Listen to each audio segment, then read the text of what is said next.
Hello, welcome back students. हम पढ़ रहे थे नेचुरल रिसोर्सेज और नेचुरल रिसोर्सेज में हमने क्या देखा अभी तक।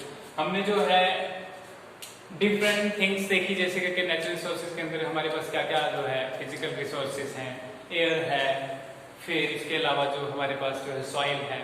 ठीक है, तो इस चीज को देखा हमने। तो आज जो है नेचुरल रिसोर्सेज में कुछ बायोकेमिकल साइकिल्स जो हम पढ़ेंगे। सबसे पहले मैंने आपको बायोस्फीयर बताया था कि होता क्या है। बायोस्फीयर क्या होता है? हमारी अर्थ जो है, हमारी अर्थ के ऊपर जो है एक तो सनलाइट है, ठीक है, सनलाइट, उसके अलावा जो है वाटर है, फिर एयर है और सॉइल है। ठीक है, इन सब की वजह से जो है यहां पे लाइफ एग्जिस्ट करती है अर्थ के सबसे बाहर वाले हिस्से में, ठीक है, जिसको क्रस्ट कहते हैं। तो इस क्रस्ट के जिसके ऊपर जो लाइफ एग्जिस्ट कर रही है और ये बायोकेमिकल कंपोनेंट्स है, दूसरे जो ये कंपोनेंट्स है वाटर, एयर, सॉइल है, इस सारे को मिला के हम बायोस्फीयर कहते हैं। क्या कहते हैं? बायोस्फीयर मींस जहां पे लाइफ एग्जिस्ट करती है। कहां पे? एयर में भी लाइफ एग्जिस्ट करती है, इसलिए ये भी कंपोनेंट है। सॉइल के अंदर भी लाइफ एग्जिस्ट करती है, इसलिए ये भी कंपोनेंट है बायोस्फीयर का। और वाटर के अंदर भी एग्जिस्ट करती है, इसलिए ये भी कंपोनेंट क्या है? इसका है बायोस्फीयर। अब बायोकेमिकल साइकिल्स क्या होते हैं देखना जरा। बायोकेमिकल साइकिल्स जो है हमारी बायोस्फीयर में, क्योंकि इन सारी चीजों का इंटरेक्शन नेसेसरी है, इनमें से एक चीज नहीं होगी, हवा नहीं होगी, या फिर जो है सनलाइट नहीं होगी, या जो है हमारे पास जो है फिर सॉइल नहीं होगा, तो प्रॉपरली जो है कोई भी यहाँ पे ऑर्गेनिज्म सर्वाइव नहीं कर पाएगा। तो उसके लिए जो है जनरली अगर देखिए हमने क्या, तो कुछ इंटरेक्शन, कैसे ये जो चीजें जो है कैसे रिवॉल्व होती रहती हैं हमारे बायोस्फीयर के बीच में और कैसे इंटरेक्ट करती हैं दूसरे ऑर्गेनिज्म, लिविंग ऑर्गेनिज्म के साथ, उसको हम क्या कहते हैं generally? Biochemical cycles. Biochemical cycles हैं क्या?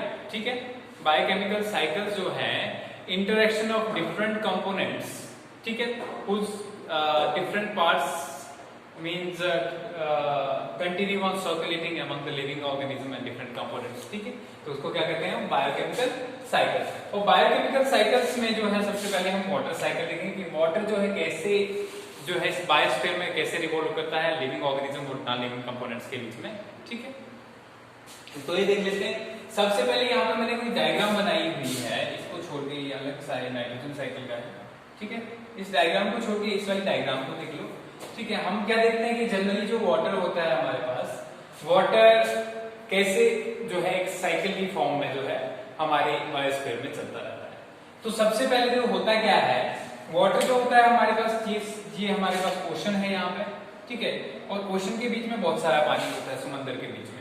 अब क्या होता है कि सनलाइट की जो रेज आ रही है यहाँ से, इन सनलाइट की रेज की वजह से ये वाटर हीट अप होता है। क्या होता है? गर्म होता है, और गर्म होने के बाद क्या होता है, इससे वेपर्स निकलते हैं। जैसे आपने अगर सपोज कीजिए कि आप अगर एक पतीले में पानी को गर्म करते हो, ठीक है, तो उसके अंदर जैसे पानी को गर्म करते हो तो बॉईल करने के बाद उससे वेपर्स निकलते हैं। अगर उसको बॉईल करते रहोगे तो धीरे धीरे आप देखोगे आधे घंटे में पूरा पानी खत्म हो जाएगा उसमें से। ठीक है, वो क्यों होता है? क्योंकि पानी जो है लिक्विड फॉर्म से गैसियस फॉर्म में कन्वर्ट हो गया। मतलब पहले वो लिक्विड था, लेकिन अब गैस की फॉर्म में, वेपर्स की फॉर्म में कन्वर्ट हो गया। इसी तरीके से जब समंदर का पानी गर्म होता है तो क्या होता है, गर्म होने के बाद जो है यहाँ से वेपर्स निकलते हैं और वो वेपर्स जो है हवा में चले जाते हैं, और हवा में जाने के बाद क्या बनते हैं, उनसे क्लाउड्स बनते हैं। क्या बनते हैं?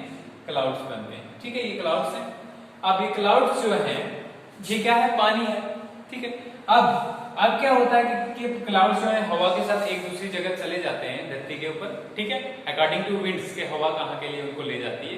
तो उसके बाद जब ठंडा होते हैं ये, तो ठंडा होने के बाद इनसे गिरता है पानी, जिसको हम रेन वाटर बोलते हैं। ठीक है, रेन बारिश होती है। ठीक है, तो बारिश यहाँ से पहले हवा में चला गया और वहां से फिर से उसके साथ वापस धरती पे आ गया। और धरती पे आने के बाद इसकी तीन चीजें हो सकती हैं। क्या चीजें हो सकती हैं? या तो वो पानी जो है धरती के अंदर चला जाए, या जो है इसके सरफेस के ऊपर से चलता हुआ वापस जो है दरियाओं के थ्रू जो है, रिवर्स के थ्रू, स्ट्रीम्स के थ्रू, पाउंड्स के थ्रू जो है कहाँ चला जाए? वापस फिर से समंदर में चला जाए। आपने देखा होगा कि हमारे आस पड़ोस में बहुत सारी छोटी छोटी स्ट्रीम्स हैं, छोटी छोटी नदियां जिनको हम कहते हैं, ठीक है, नाले।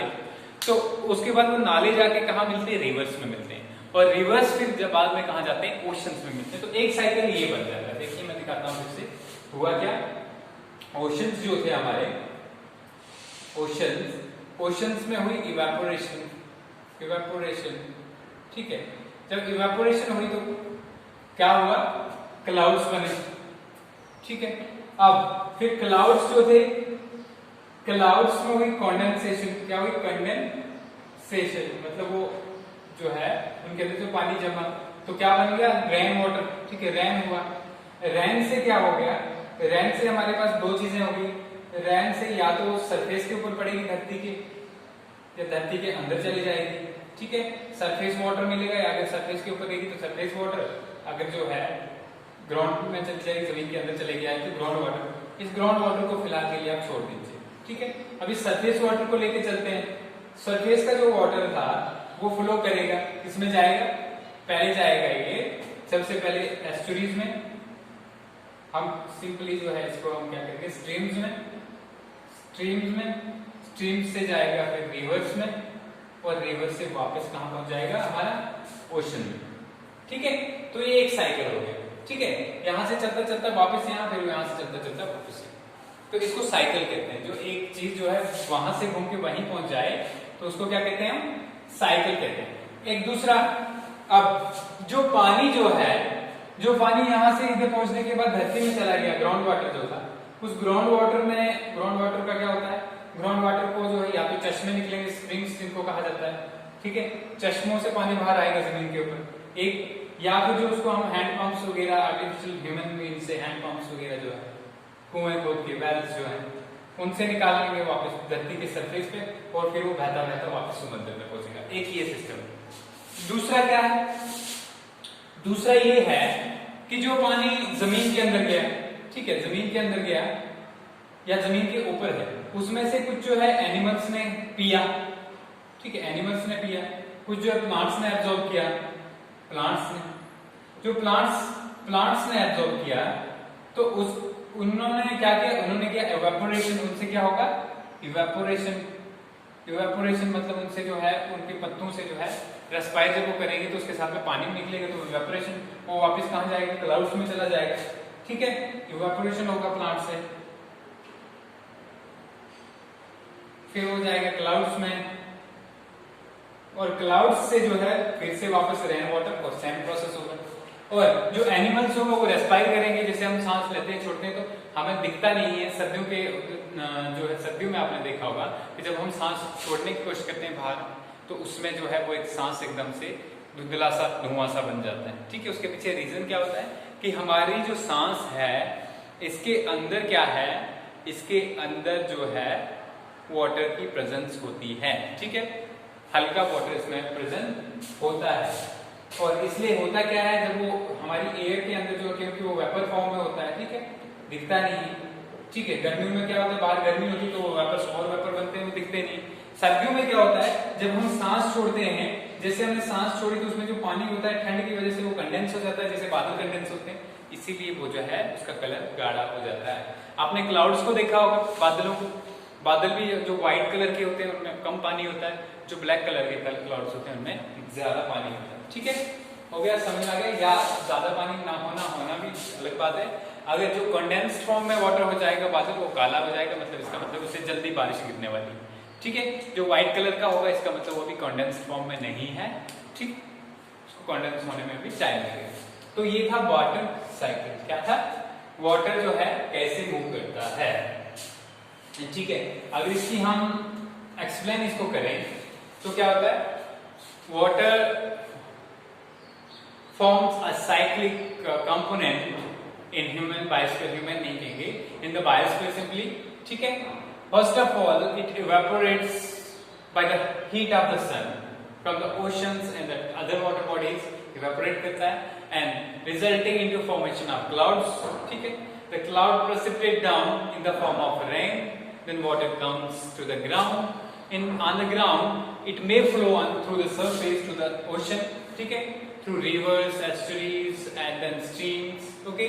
On the second, in second case, it may go into the ground. ठीक है, ground में, and it may come out on the surface again as springs or in the form of extracting the form of hand pumps or in the form of wells. दूसरी चीज होगी। तीसरा, it may be taken by living organisms such as plants and animals. Plants respire the water, transpire the water, resulting into again formation of clouds, which again condenses and falls on the earth. फिर इसके बाद अगर हम बात करें किसकी, animals की, तो animals take up the water and then respiration results into the formation of clouds, right? Escapes into the atmosphere where it adds with the clouds and then falls on the ground in the form of rain. तो ये हो गया कौन सा? Water cycle. घूम घूम के वापस पानी वहीं पहुंचा, इसको क्या कहते हैं? Water cycle. ठीक है, समझ आ गया?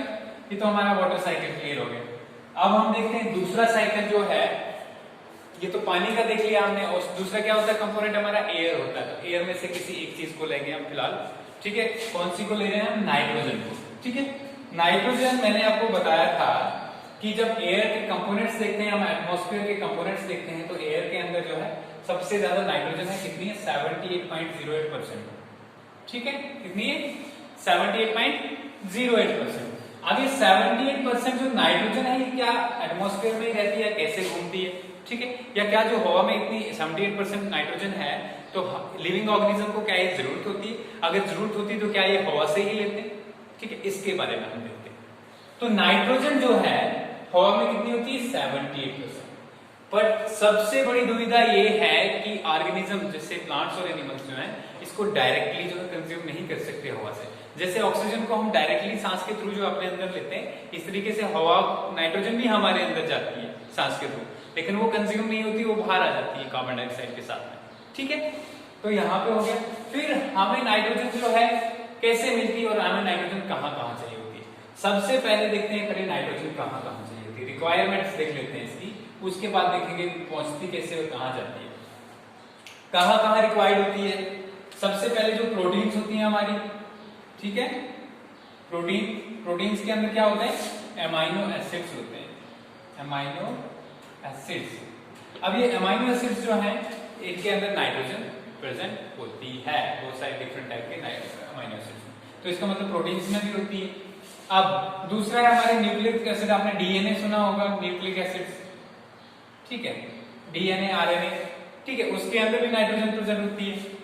ये तो हमारी जो है प्लांट्स और एनिमल्स की बात होगी, दोनों सब में होता है ना, न्यूक्लिक एसिड भी सब में होते हैं और प्रोटीन्स भी सारे ऑर्गेनिज्म के अंदर होते हैं। तो अब अगर इतने इंपॉर्टेंट न्यूक्लिक एसिड से डिसाइड होता है कि कौन जो है कैसा होगा, कौन सा ऑर्गेनिज्म कैसा होगा। अगर ह्यूमन बीइंग है तो हमारे इस न्यूक्लिक एसिड डीएनए के अंदर ही इंफॉर्मेशन स्टोर रहती है कि ह्यूमन बीइंग होगा, ठीक है, उसकी सारी इंफॉर्मेशन। अब ये जो है ये हमें मिलती कैसे है नाइट्रोजन? क्या ये डायरेक्ट हवा से मिलती है? नहीं, नाइट्रोजन हमें डायरेक्ट हवा से नहीं मिलती। सिर्फ कुछ ही ऑर्गेनिज्म है जो इस नाइट्रोजन को फिक्स करते हैं और फिर इनसे दूसरे लेते हैं। कौन ऑर्गेनिज्म है वो? मोस्टली उनमें है बैक्टीरिया। कौन है? बैक्टीरिया। ठीक है, बैक्टीरिया क्या करते हैं? नाइट्रोजन को फिक्स करते हैं। जैसे करके देख लो, सॉइल के अंदर कुछ बैक्टीरिया होते हैं, ठीक है, पहले नाइट्रोजन फिक्सेशन लिखेंगे हम, फिक्सेशन, ठीक है, नाइट्रोजन फिक्सेशन। सॉइल के अंदर बैक्टीरिया प्रेजेंट होते हैं। अब वे बैक्टीरिया क्या करते हैं? ये नाइट्रोजन को फिक्स करके क्या बनाते हैं? नाइट्रेट्स बनाते हैं। क्या बनाते हैं? नाइट्रेट्स। ठीक है, समझ में आ गया? अब ये नाइट्रेट्स जब बनाते हैं तो कौन लेता है उसको? प्लांट्स खाते हैं, ठीक है, नाइट्रेट्स को जो है रूट के थ्रू प्लांट ले जाते हैं, ठीक है, जैसे करके NO3 नेगेटिव है हमारे पास नाइट्रेट। अब प्लांट्स जो है, प्लांट्स को कौन खाता है? एनिमल्स खाते हैं, एनिमल्स खाते हैं, ठीक है। जब एनिमल्स ने इनको खा लिया तो फिर इसके बाद जो है नाइट्रोजन जो है, अगर एनिमल्स मर गए या एनिमल्स जो है जैसे करके बहुत सारा नाइट्रोजन वेस्ट जो यूरिन जो निकलता है एनिमल से, तो उसमें जो नाइट्रोजन जो होगा वो किसकी फॉर्म में निकलता है? एमोनिया, ठीक है। एमोनिया जो है, ठीक है, एमोनिया जो है, एमोनिया से फिर जो है क्या बनते हैं? नाइट्रेट्स बनते हैं। क्या बनते हैं? नाइट्रेट्स बनते हैं इससे, ठीक है। और नाइट्रेट्स जो है फिर से प्लांट्स लेते हैं, या फिर नाइट्रेट्स डायरेक्ट जो है हवा में चले जाते हैं, ठीक है, और फिर सॉइल N2, ठीक है, हवा में चले जाते हैं। तो ये एक प्रोसेस है। क्या हुआ? हवा की जो नाइट्रोजन थी उसको बैक्टीरिया ने क्या किया? नाइट्रेट्स में कन्वर्ट किया, ठीक है। बैक्टीरिया दो टाइप के हो सकते हैं, एक तो फ्री हो सकते हैं, मतलब वो किसी के साथ नहीं रहते, फ्री लिविंग। दूसरे होते हैं सिम्बायोटिक। और ये सिम्बायोटिक बैक्टीरिया क्या होते हैं? ऐसे बैक्टीरिया जो प्लांट्स के साथ अटैच रहते हैं, जैसे करके आपने पल्सेस जो होती है, दालें जो होती हैं, उनके अगर प्लांट्स के रूट्स को देखोगे आप, ठीक है, प्लांट्स के अगर उनके रूट्स को देखोगे तो प्लांट्स के रूट्स में क्या दिखेगा आपको, उनके जो है रूट नोड्यूल्स दिखेंगे, ठीक है, इस तरीके के गोल गोल जो है छोटे छोटे दाने टाइप दिखेंगे। इनको क्या कहते हैं हम, नोड्यूल्स कहते हैं। इसके अंदर क्या होता है, बैक्टीरिया होते हैं। और कौन से होते हैं, symbiotic bacteria. Free living bacteria की बात करें तो हमारे पास एजोबैक्टर है। क्या है, एजोबैक्टर, ठीक है। अगर सिम्बियोटिक बैक्टीरिया की बात करें जो प्लांट के रूट नोड्यूल्स में रहता है तो इसको राइजोबियम कहते हैं। क्या कहते हैं, राइजोबियम, ठीक है, क्लियर हो गया। एजोबैक्टर आ गया और राइजोबियम आ गया। अब देखो ये तो बैक्टीरिया है। अब क्या हुआ, ये एक बार हमने देखा कि यहाँ पे प्लांट्स को एनिमल्स ने खाया तो उनमें चले गए। सबसे पहले नाइट्रेट्स को प्लांट क्या करते हैं, इनको न्यूक्लिक एसिड्स जो है न्यूक्लिक एसिड में डाल देते हैं, या फिर जो है अपने अमीनो एसिड्स जिनसे प्रोटीन्स बनते हैं उसके अंदर डाल देते हैं। फिर जब एनिमल इसको खाते हैं तो ये डायरेक्ट जो है ये कुछ कन्वर्ट नहीं करते, ये डायरेक्ट इसी में एब्जॉर्ब कर लेते हैं। फिर एनिमल से वेस्ट जो निकलते हैं, वेस्ट जो जैसे करके यूरिन हुआ, ठीक है, तो उससे या डेड हो गए एनिमल तो सॉइल में जाएंगे, तो ये डेड होने के बाद उनसे क्या निकलेगा, अमोनिया, जिसको कहते हैं NH4 पॉजिटिव फॉर्मूला, ठीक है। अमोनिया क्या है, अमोनिया को फिर से दूसरे बैक्टीरिया से जब इसको दोबारा से नाइट्रेट में कन्वर्ट करना है, यहाँ पे आपने देखा कि नाइट्रेट में कन्वर्ट किया डायरेक्ट, जो एटमॉस्फेयर में हमारी नाइट्रोजन थी जिसका फॉर्मूला क्या है, N2, क्या है, पानी, हमने देखा पहले पानी का फॉर्मूला क्या है, H2O। अभी N2 को नाइट्रेट में पहले किसने कन्वर्ट किया था, या फ्री लिविंग एजोबैक्टर ने या सिम्बियोटिक राइजोबियम ने। लेकिन यहाँ पे अमोनिया को फिर से नाइट्रेट में कन्वर्ट करने वाले कुछ बैक्टीरिया होते हैं, ठीक है। इनको क्या कहते हैं, किस तरह से कहते हैं, इसका नाम है नाइट्रोबैक्टर। क्या कहते हैं, नाइट्रोबैक्टर, ठीक है। वो क्या करेगा, अमोनिया को नाइट्रेट में कन्वर्ट करेगा। नाइट्रेट को दोबारा से प्लांट ले सकते हैं, यही नाइट्रेट हवा में भी जा सकते हैं। समझ आ गया। अब देखिए, एक तो ये प्रोसेस हो गया, दूसरा क्या है, यहां से नाइट्रेट हवा में जाने के लिए भी जो है हमारे पास बैक्टीरिया ही हैं। मतलब मैक्सिमम जगह हमने क्या देखा कि बैक्टीरिया ही हमारे लिए सारा काम कर रहे हैं। हम डायरेक्ट नाइट्रोजन को यूज नहीं कर रहे, बल्कि बैक्टीरिया हमारी हेल्प कर रहे हैं। अब दूसरा क्या होगा, इन नाइट्रेट्स को या तो जो है नाइट्रोजन में कन्वर्ट करेंगे बैक्टीरिया, और ऐसे बैक्टीरिया जो नाइट्रेट्स को नाइट्रोजन में कन्वर्ट कर सकते हैं, उनमें एक एग्जांपल क्या है, सीडोमोनास। क्या है, PSEUDO, सीडोमोनास, ठीक है। समझ आ गया। तो आपने क्या देखा, सबसे पहले हमारे पास एटमॉस्फेयर में हवा में नाइट्रोजन थी, हम नहीं ले सकते उसको डायरेक्टली, ठीक है। कौन लेगा उसको बैक्टीरिया लेंगे, बैक्टीरिया खाएंगे और क्या बनाएंगे उनसे, नाइट्रेट। नाइट्रेट कौन लेगा, प्लांट्स लेंगे, ठीक है। प्लांट्स को कौन खाएगा, एनिमल्स, या प्लांट्स डेड हो जाएंगे तो क्या बनेगा, अमोनिया। अगर एनिमल्स भी डेड हो जाएंगे तो क्या बनेगा, अमोनिया। प्लांट से भी अमोनिया बनेगा, एनिमल्स से भी अमोनिया बनेगा।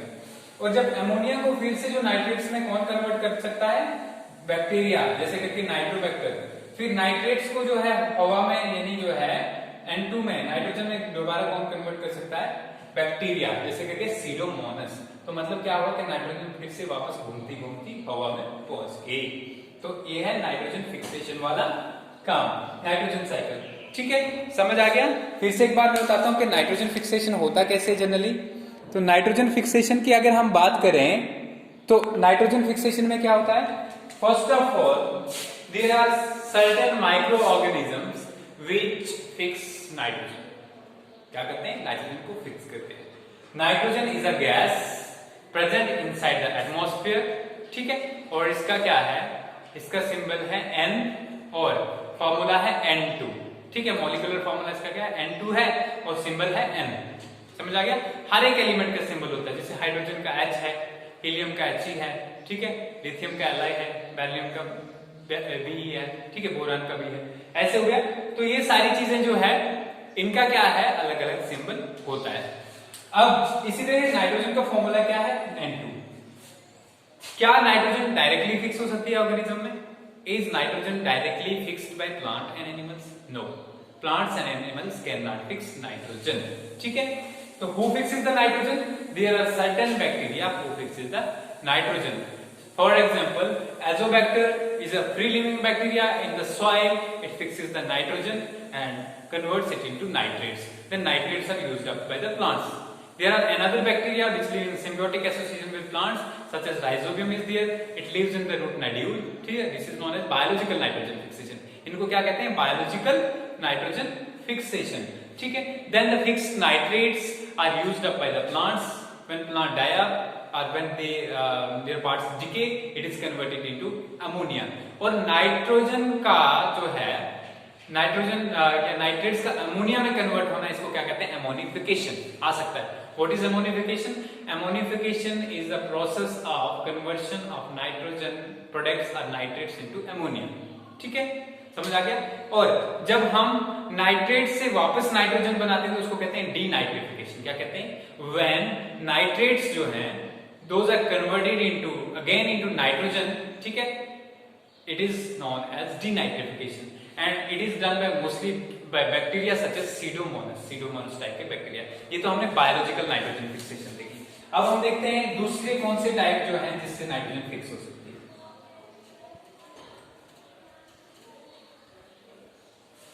ठीक है, दूसरी कौन सी टाइप है जिससे नाइट्रोजन फिक्स हो सकती है? दूसरा जो है नाइट्रोजन, जैसे कि नाइट्रोजन को फिक्स करने के लिए हमारे पास क्या है? हम जो है इंडस्ट्रियल फिक्सेशन भी होती है. इंडस्ट्रियल फिक्सेशन हो गया एक, समझ आ गया एक चीज. और दूसरा जो है लाइटनिंग से.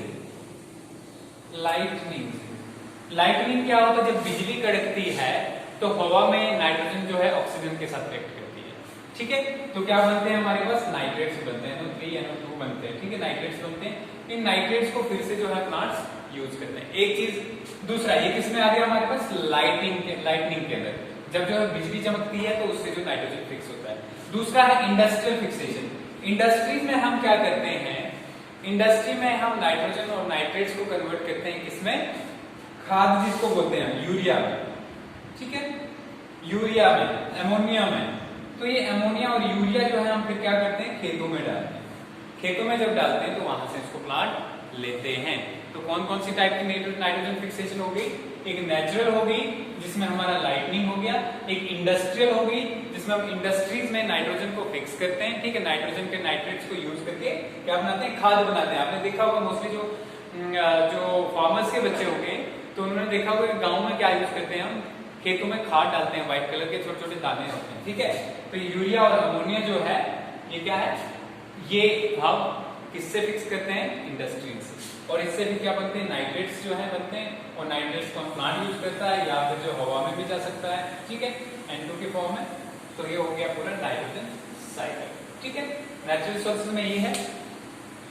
इसके बाद कल का लास्ट लेक्चर इसमें होगा.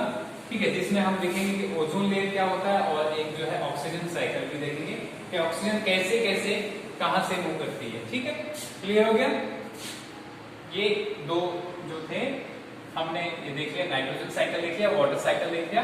और बायोकेमिकल साइकिल्स क्या होते हैं? बायोकेमिकल साइकिल्स होते हैं ऐसे कंपोनेंट हमारे एनवायरनमेंट के. ठीक है, that revolve around different means components of the ecosystem, or we can say from abiotic components to the biotic component and from biotic components to the abiotic component in our biosphere. Clear हो गया? Okay.